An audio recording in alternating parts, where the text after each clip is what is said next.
Le Tout-Puissant a dit, « Et nous avons facilité le Coran pour la compréhension. Y a-t-il donc quelqu'un qui comprend ?» Les Thamouds n'ont pas cru aux avertissements, puis ils ont dit, « Allons-nous suivre un seul homme d'entre nous? Nous sommes donc dans l'égarement et la folie. A-t-on jeté le message vers lui, à l'exception de nous? Plutôt c'est un grand menteur, plein de prétentions et d'orgueil. Ils vont savoir demain qui est le grand menteur, plein de prétentions et d'orgueil. »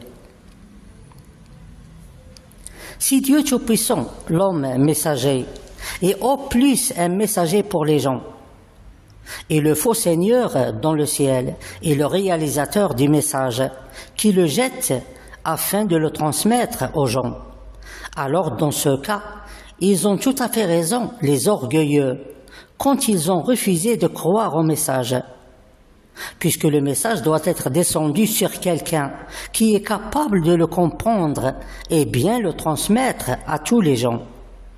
Et la vérité, c'est que tout cela est logique et mieux.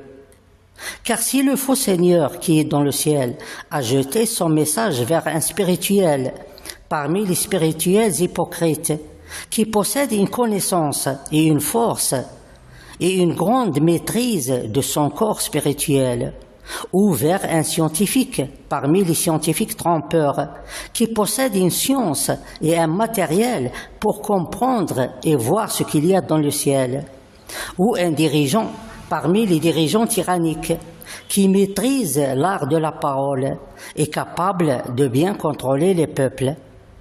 Alors c'est beaucoup mieux de jeter son message vers un ignorant qui ne possède aucune de leurs qualités, publiques ou privées. Et par suite, il peut trouver beaucoup de difficultés à comprendre et transmettre le message. Tout ce raisonnement est logique et personne ne peut dire le contraire.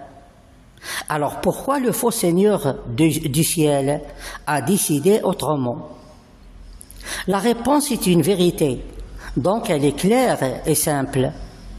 Premièrement, la promesse de Dieu Tout-Puissant dans son message de détruire l'échelle du classement humain fabriqué par ces salopards orgueilleux. Deuxièmement, il n'y a pas de message jeté du ciel, mais il y a un message réalisé par Dieu Tout-Puissant de l'endroit où il se trouve sur terre. Puis il attend son apparition dans le ciel, comme il a promis. Troisièmement, il n'y a pas un livre qui parle par vérité et qui crée les choses. Plutôt, il y a Dieu Tout-Puissant, l'écrivain et le réciteur et le créateur. Dieu Tout-Puissant a commencé à transmettre son message il y a un bon moment. Il a commencé à annoncer aux criminels, parmi les scientifiques et les spirituels et les religieux et les dirigeants, et les autres serviteurs et esclaves, l'arrivée d'un dur châtiment. Et il a immédiatement après annoncé la réalité des faux seigneurs qui sont dans le ciel, et leur combat mené contre lui par toutes les méthodes, y compris l'utilisation des exemples que Dieu Tout-Puissant donne à tous les gens. S'il y a une terre ou un grand écran dans lequel Dieu Tout-Puissant vit une période ou un certain temps, et que son mouvement se fait plus vite que les autres, alors dans ce cas, soit que le temps est relatif dans le même espace ou le même endroit, et par suite un jour pour Dieu Tout-Puissant est équivalent à des milliers d'années pour son voisinage, ou bien que Dieu Tout-Puissant a dépassé les lois de la nature et il est devenu plus rapide de telle sorte qu'on ne peut l'identifier pendant son mouvement. La première réponse semble être fausse, car elle contredit beaucoup de vérités, telles que l'état de repos, qui montre que le temps s'écoule de la même manière pour tous. Et cette immobilité affirme que Dieu Tout-Puissant était connu par les criminels trompeurs depuis le début. Puis le sommeil de Dieu Tout-Puissant pendant une nuit signifie son absence durant des centaines d'années, ou plus ou moins, Interrogeons donc les trompeurs qui comptent.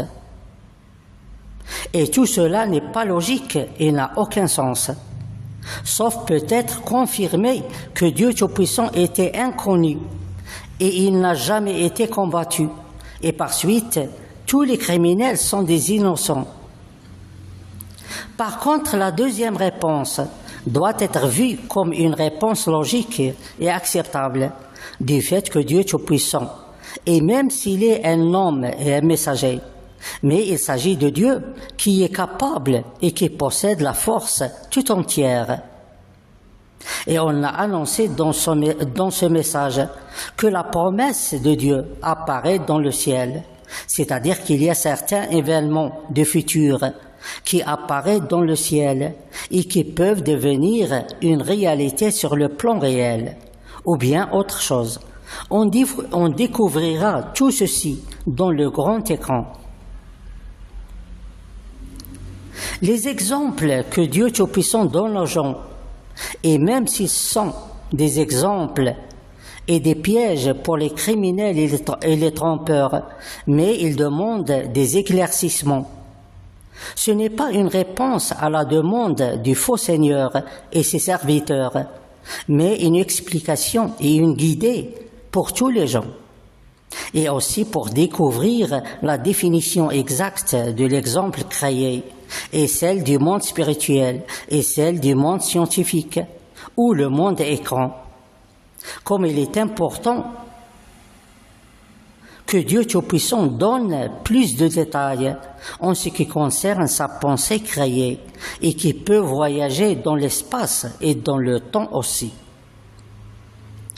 Bien sûr, chaque partie du message se réalise et se transmet avec la présence des différents châtiments, et surtout le châtiment de la surveillance et l'attraction, qui punit et multiplie la punition, et le châtiment de la protection, qui protège et renforce la protection.